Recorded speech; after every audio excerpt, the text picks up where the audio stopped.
December 31st, 1980, New Year's Eve. South Central Los Angeles. A 16-year-old boy was walking down the street when 3 members of the Rawlings 60s opened fire on him. 6 bullets. He took all 6, and by every medical principle that should have applied to a 16-year-old body, absorbing that much damage, he should have died on that sidewalk before midnight, but he did not. Doctors later said something that sounds almost impossible. The alcohol and drugs in his system that night had actually slowed his body's response to the trauma. The shock that should have killed him could not catch hold fast enough. He survived, and while he was still recovering in that hospital bed, unable to move, unable to defend himself, the men who had shot him came back. They came back to finish what they had started. They did not succeed. One nurse, in the right corridor at the right moment, prevented it. The boy who would grow up to become the most feared combat soldier in the history of the 8-tray gangster Crips had now survived being shot 6 times and a second assassination attempt in a hospital before his 17th birthday. His name was Kody Scott, and what he did after he walked out of that hospital is the part of his story that nobody, not the book, not the documentaries, not any channel that has covered him before, has fully told. Until now. Welcome back to Gangster Chronicles. If you watched our first Monster Kody video, the one that traced his story from a neglected child on West 69th Street to a dead man found in a tent in Oceanside in 2021, then you already know the shape of his life. But there is another layer to this story, a deeper one. The first video told you what he became. This one is going to tell you what it cost him to become it, and what it cost the people around him. The mentor who died by betrayal, the brother who became his enemy, the 6 bullets that were supposed to end everything and instead made him believe he was untouchable, and the moment, years later, when he finally understood what untouchable actually meant. Not invincible, just not dead yet. Subscribe right now if this channel has given you something real. It helps us keep doing this the right way. Let's get into it. Chapter 1. The mentor and the machine. The man who made Monster Kody and how he died before Kody Scott was Monster. He was a student. His teacher was a man the 8 trays called Trey Ball. Trey Ball was the person who first showed Kody what the gang actually was beneath its surface. Not the fights, not the territory, not the reputation, but the internal logic of it, the hierarchy, the obligation, the way loyalty worked as a survival mechanism, and the way violence worked as a language when every other language had failed. It was Trey Ball who was beside Kody during the robbery that created the Monster name. It was Trey Ball who held the victim while Kody beat him for 20 minutes. It was Trey Ball who had brought the 11-year-old into that first car on the night of his initiation with a sawed-off shotgun in his hands. In the world Kody Scott inhabited, Trey Ball was the closest thing to a father figure he had ever had. Not a good father figure by any external measure, but a present one, a consistent one, one who showed up. And then Trey Ball died in a way that captured, in one moment, everything that was rotten at the core of the life they had built together. He died playing Russian roulette, not because someone forced him, not in a confrontation. Someone had secretly loaded the remaining chambers of the revolver chambers that were supposed to be empty. He pulled the trigger. The gun fired. Kody Scott was not present, but the man who had shaped him more than any other single person in the 8 trays was gone, killed, not by a rival gang, not in combat, but by a betrayal so casual and so specific that it could only happen inside a world where trust had never been built on anything solid. Around the same time, another senior 8-tray named Trey Stone was killed by a fellow set member. The men who had built the foundation of Kody's world were being destroyed, not from outside, from within. Chapter 2. The boy who came back harder. March 1984. South Central was not the same. Neither was he. March 7th, 1984. Kody Scott walked out of the California Youth Authority on parole. He came home to a neighborhood that had been fundamentally altered during the years he was inside. The crack cocaine economy had begun its devastation of South Central.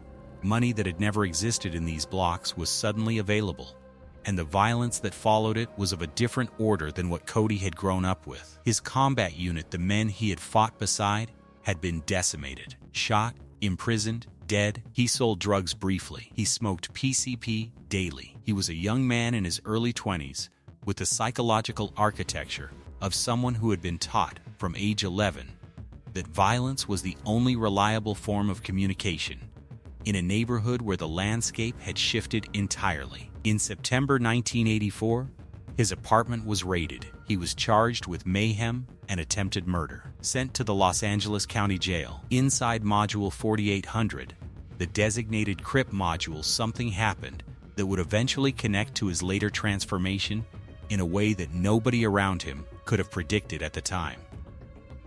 Members of the Consolidated Crip organization arrived from state prisons. They taught Kiswahili, political science, Crip history.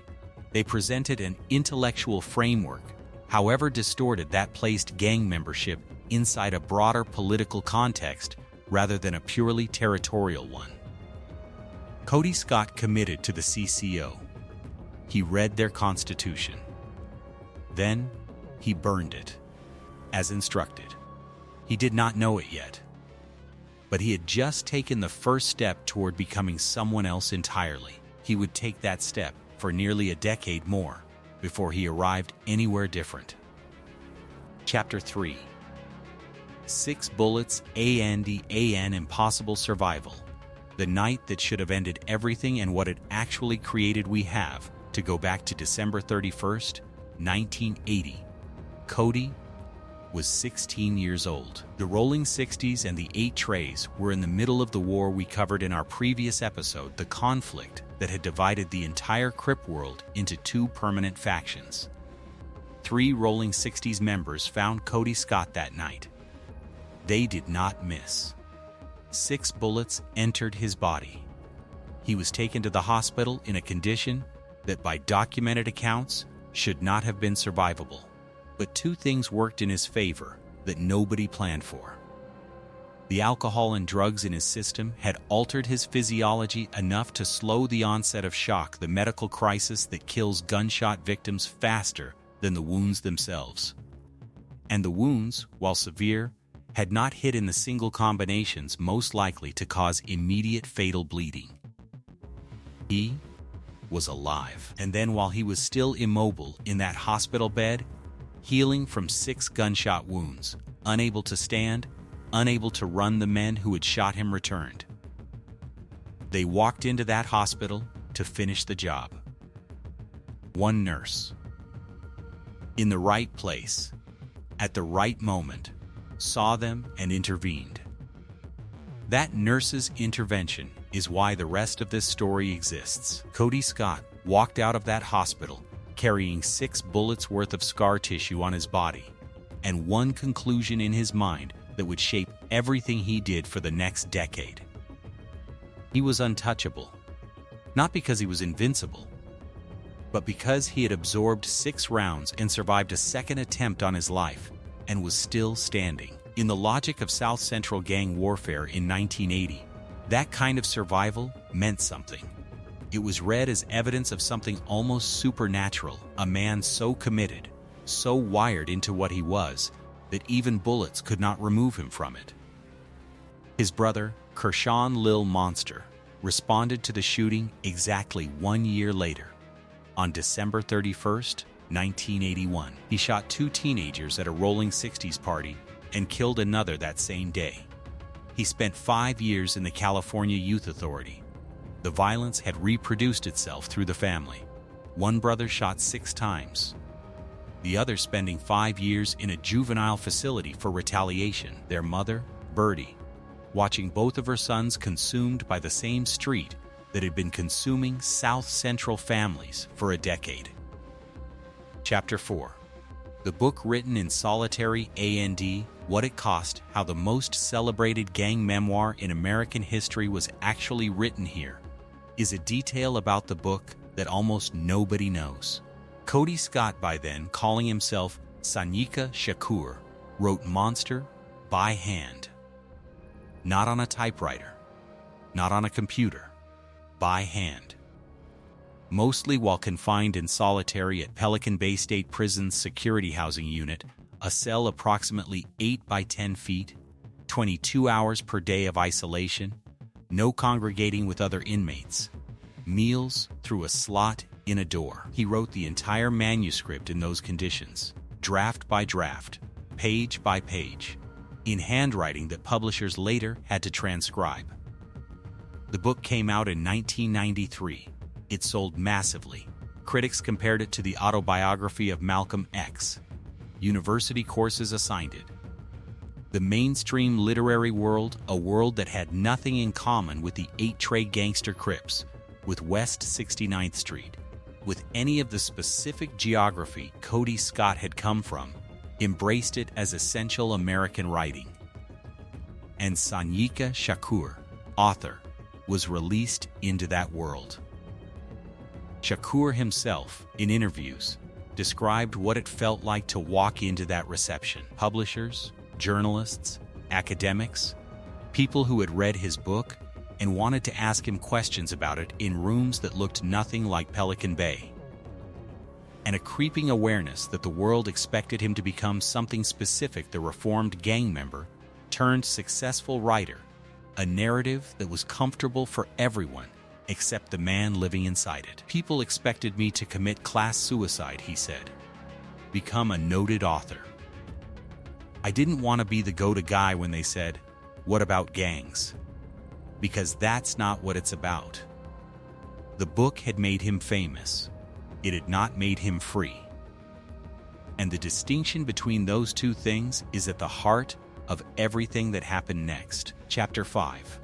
The brother who became an enemy. What happened between Kody Scott and Lil Monster, the betrayal nobody talks about. Of all the betrayals in Monster Kody's life, none cuts deeper than the one involving Lil Monster, the younger brother who had retaliated on his behalf, who had joined the same set, who had taken the same name. In 2013, from inside a detention facility in Vista, California, Sanyika Shakur released a public statement. He named Scott directly. He stated formally, publicly, with his name and inmate number attached, that his brother was an informant. He listed specific incidents, specific people had allegedly informed on, specific dates, specific conversations. He stripped of the Lil Monster name in that statement. He expelled him from the set. He wrote it all out with the methodical precision of a man who had spent decades writing by hand in solitary, specific, documented, unanswerable. The two brothers, who had grown up in the same house, absorbed the same beatings from the same stepfather, been shot at by the same rivals, served time in the same institutions, had become enemies. It is the kind of ending that does not appear in the book. The book ends with transformation, with political consciousness, with the hope that something different is possible. The brother betrayal happened 20 years after the book came out. It is also, in its way, the most honest chapter of the entire story, because it shows what decades inside the same world, with the same loyalties and the same code and the same fundamental instinct to survive, actually produces at the end. Not reconciliation. Not family.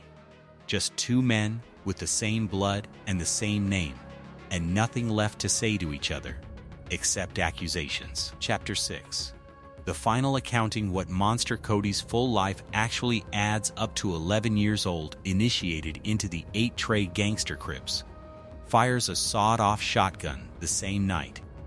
13 beats a man into a coma for 20 minutes and earns a name that will follow him for the rest of his life. 14 arrested for shooting a man who attacked his brother. First arrest, 16 shot 6 times on New Year's Eve. Survives, a nurse saves his life a second time when assassins enter the hospital. Early 20s convicted on juvenile charges including 1 count of murder and 4 counts of attempted murder. 1984 paroled, rearrested, charged with mayhem and attempted murder. 1986 San Quentin. Starts reading Black liberation literature. begins changing. 1991, arrested again for beating a police informant and stealing his van. 1993, publishes Monster from inside Pelican Bay, becomes a celebrated author. 1996, meets Tupac Shakur on a music video set while on the run. Last time they see each other. 2006, placed on the FBI's Most Wanted list and the Lap's Top 10 Most Wanted.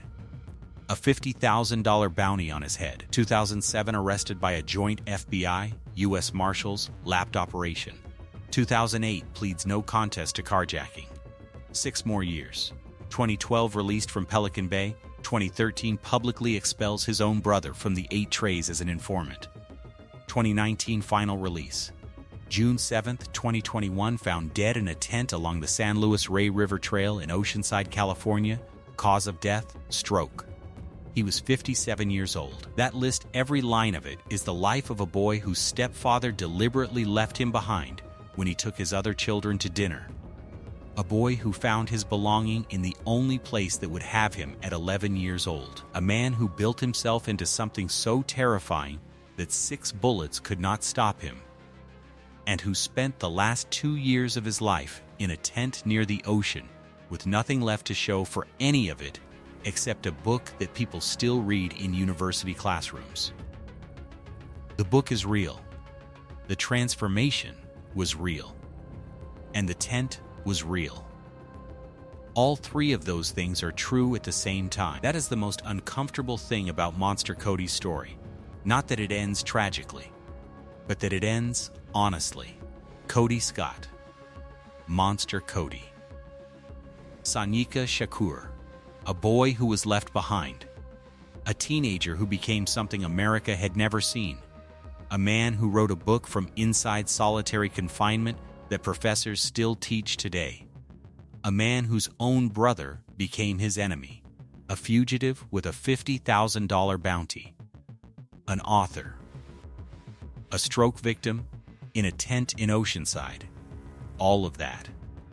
In 57 years. Here is what I want you to tell me in the comments, and I am asking this because this specific question does not have a clean answer. If Kody Scott had grown up in a house where the man raising him had not deliberately treated him as less than, do you think any of this happens? Or was the street always going to find him? Drop your answer. I read every single one on this video, and this one I genuinely want to know. If this changed something in how you see this story, share it. That is how this channel reaches the people who need it. Subscribe, turn on notifications. New documentary every week. This is Gangster Chronicles, and I will see you in the next one.